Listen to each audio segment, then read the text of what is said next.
everywhere. It is absolutely going off. Some days that are special, and this is one of them. And I am just taking as many photos as I possibly can.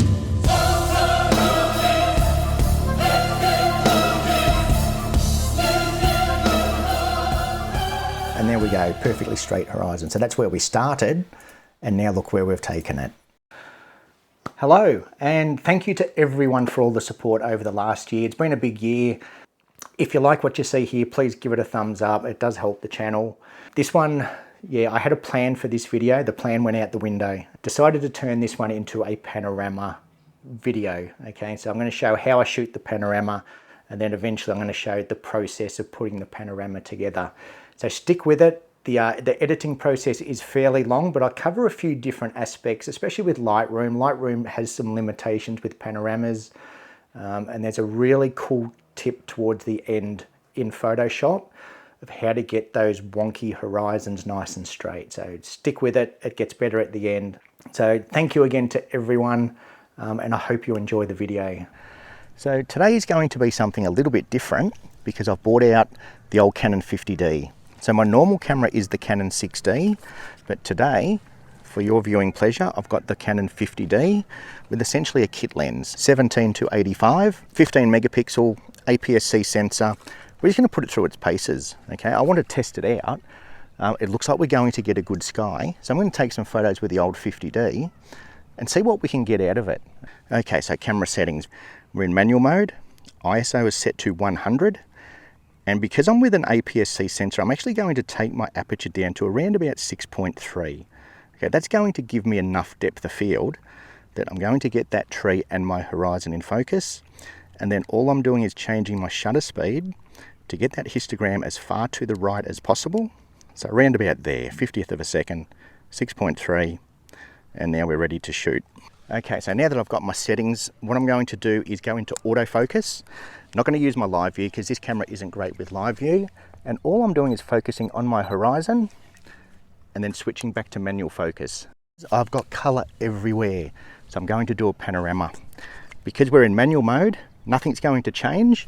So all I'm going to do is put my camera into portrait mode and then sweep across the frame. Try and keep my horizon fairly straight.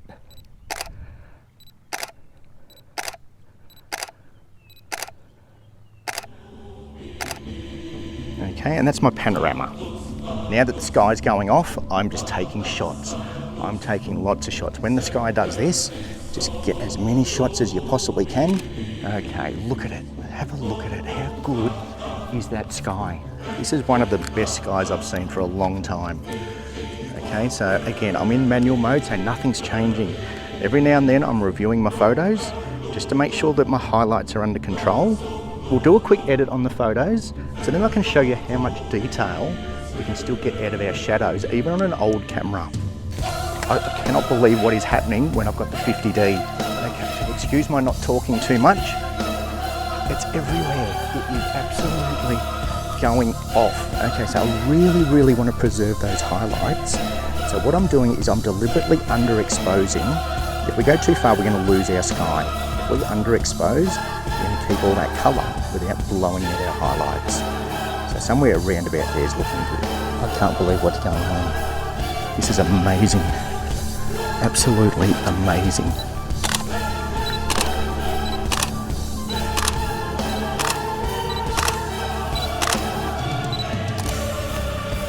This is ridiculous. This is ridiculous. My God.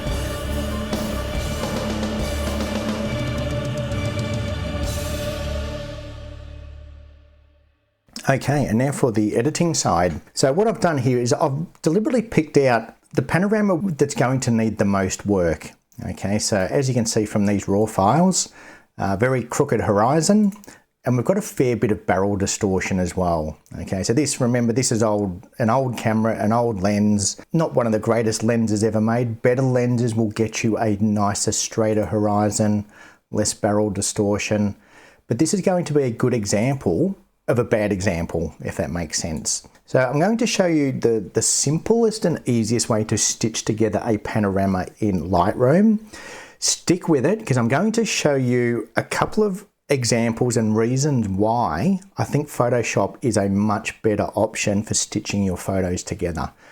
So the simplest and easiest way is if we just click on our first photo, then hold the Shift key, and then click on the last photo in our range, and then right click, Photo Merge, Panorama. Okay, and you're going to be presented with this screen. Okay, now there's lots of different options we have here. We can choose our different type of panorama. So again, this is all personal preference. So just flick through these three. You'll find perspective generally doesn't work that well.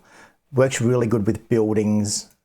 Perspective can be a bit hit and miss. Spherical is usually my go-to one.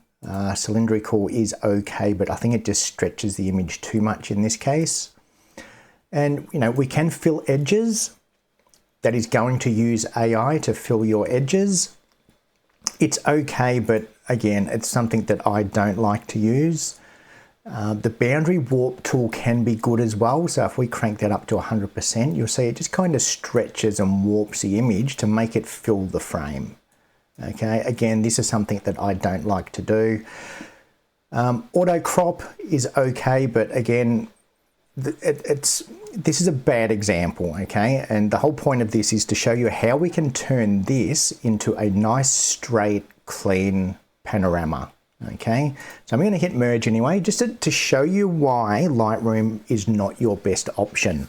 So that's a completely unedited panorama, okay? That's just stitching the raw files together and creating a panorama. Okay, and now we've got this separate DNG file called DNG Pano or Pano DNG, and that's essentially a raw file of all of these images stitched together. Okay, so we've got full adjustment to everything from there. We can crop, we can do whatever we want from there.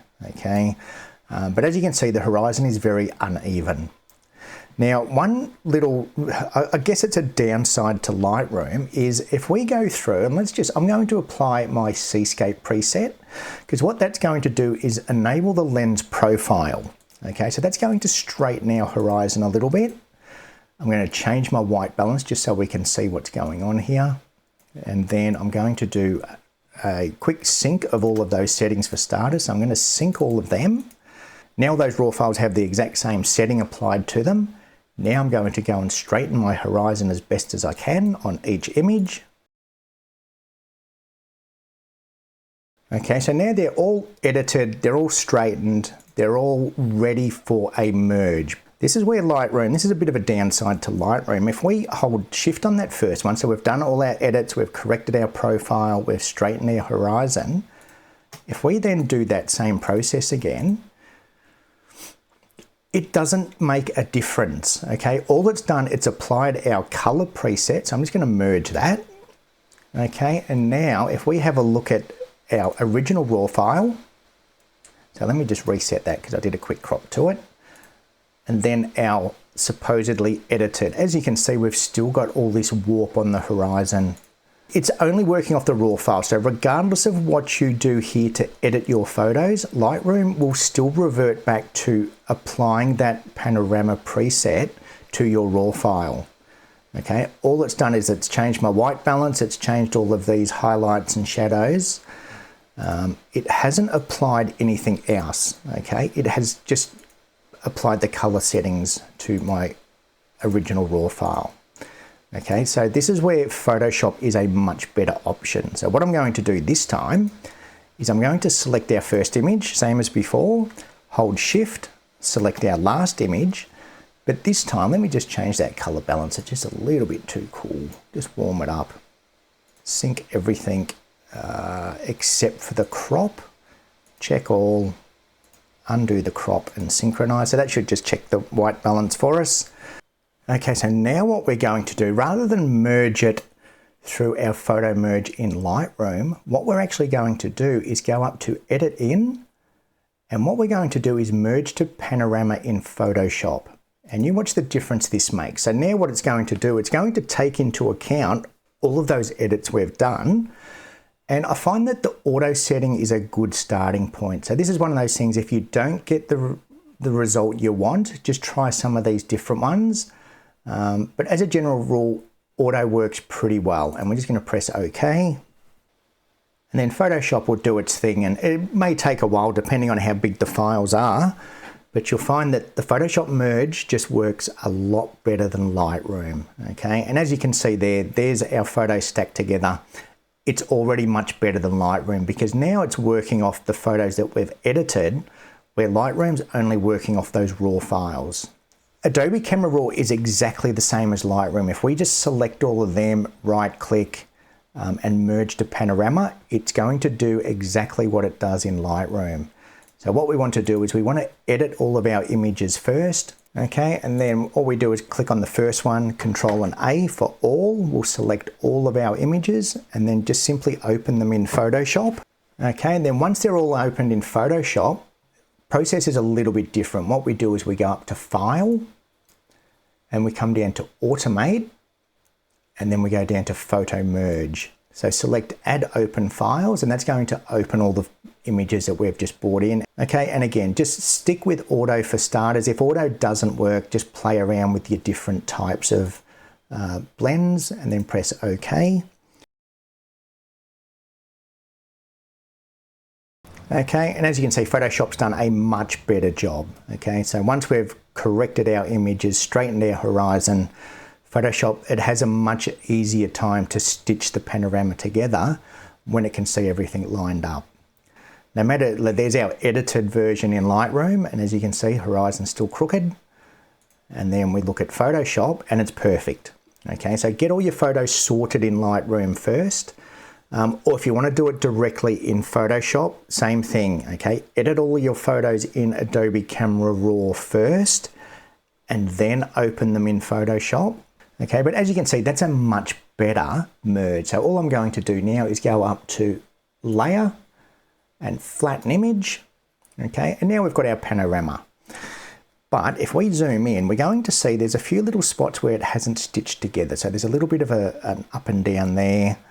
And our horizon still isn't perfect, okay? Our horizon's still got a little bit of a bow to it. It's not perfect. So what we're going to do is we're going to sort out our horizon and make it look a lot neater. So first thing I want to do is work on these areas where we've got a little bit of a gap. You can see where it's stitched together. It's just sort of missed a bit of the horizon. And this is very common with panoramas. Happens a lot with panoramas. I'm actually surprised this one worked so well. But what we're going to do, I'll show you how I do it. I'll grab the lasso tool, so up top left hand corner, lasso tool, and all I'm going to do is just draw a little bit of a line roughly where that is, and then just take a big chunk. Okay, the bigger the chunk you can take, the better. And then I'm going to press Control or Command and J, and then Control or Command and T for transform. And then by holding the Control or the Command key, what we can do is we can move this around. Okay, so all I'm going to do is move it till the horizon's looking reasonably straight. We don't want to go too far. Keep it kind of around about there until the horizon kind of matches. Okay, and then there's a couple of ways of doing this. Number one is create a layer mask. And what I like to do is black out as much as possible. So then we're only affecting the bits we want to affect. Okay, so I'm just going to black out all of that sky up there, come in here, and somewhere like that. And now if we have a look, so over this side, we're just going to tidy it up. And it's this area here. So if we just sort of paint out that, as you can see, the horizon's almost perfectly straight now. Okay, so there's our before and there's our after. Okay, so that horizon, we've just made it a little bit straighter. Okay, and this is where just with the black mask, what we can do is we can get rid of all the bits that we don't want and just get that horizon. So then we're just really affecting that horizon.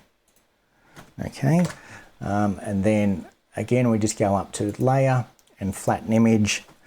And that's a good way. And you will notice a lot of little imperfections when you do panoramas. This one's actually stitched together pretty well. Now you'll notice there are a few lumps on the horizon. That's simply because it's sand.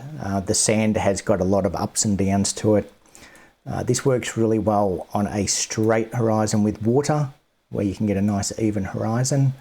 Okay, but this is where the real magic starts. The real magic, if we just press Control or Command and 0, that will take us back out to full screen. What we want to do is get that horizon perfectly straight. Okay, so what we're going to do is we're going to, for starters, we're going to create a copy. So Control or Command and J will make a copy.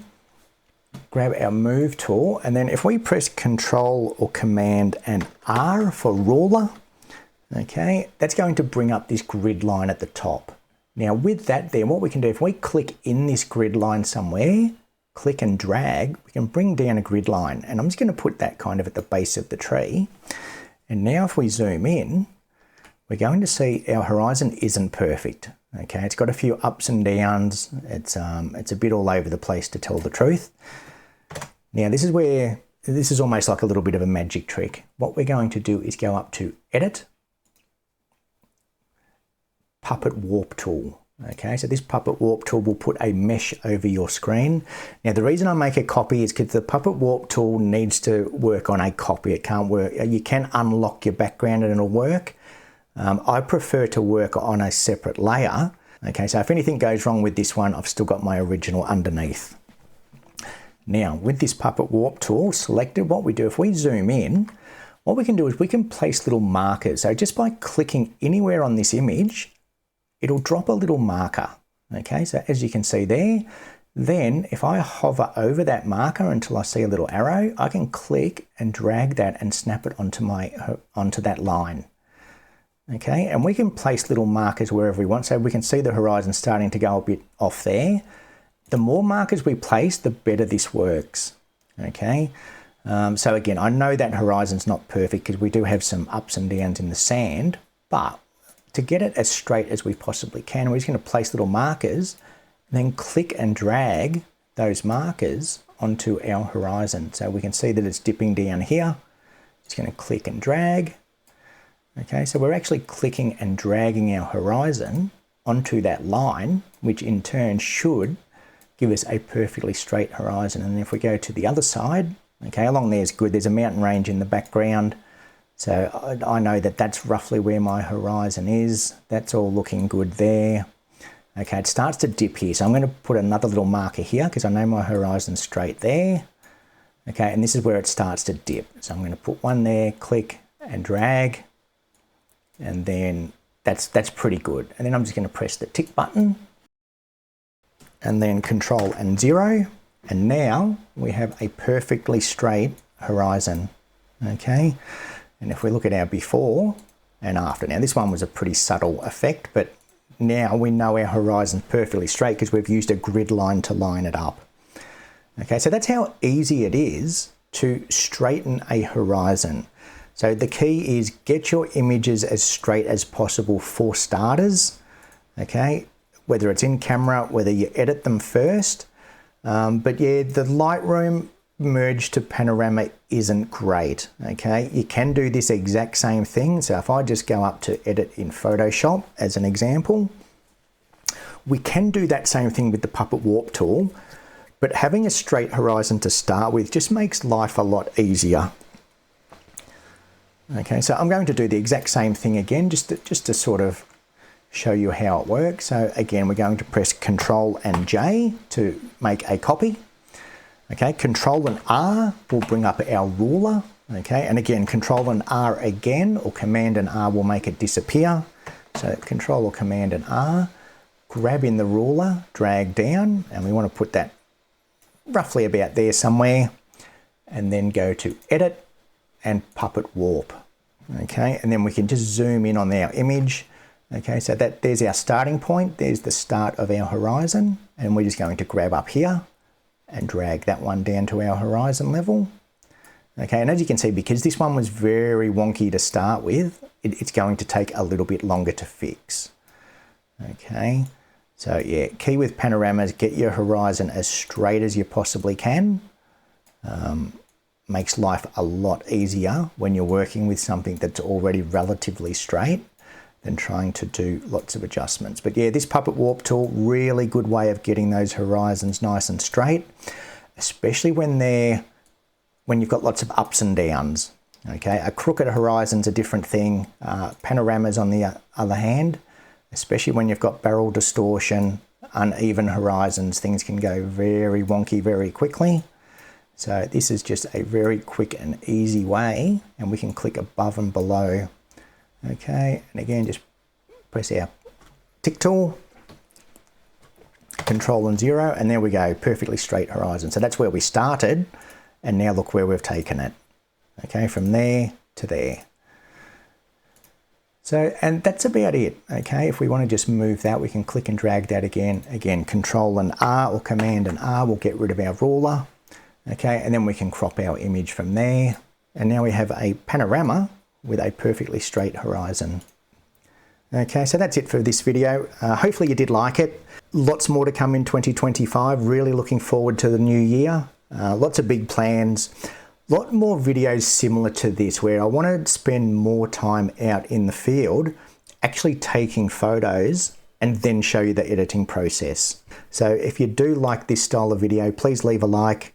Please leave a comment if there's anything you'd like to see. Leave a comment.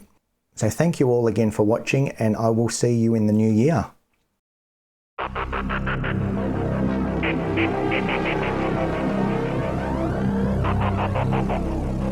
Thank you.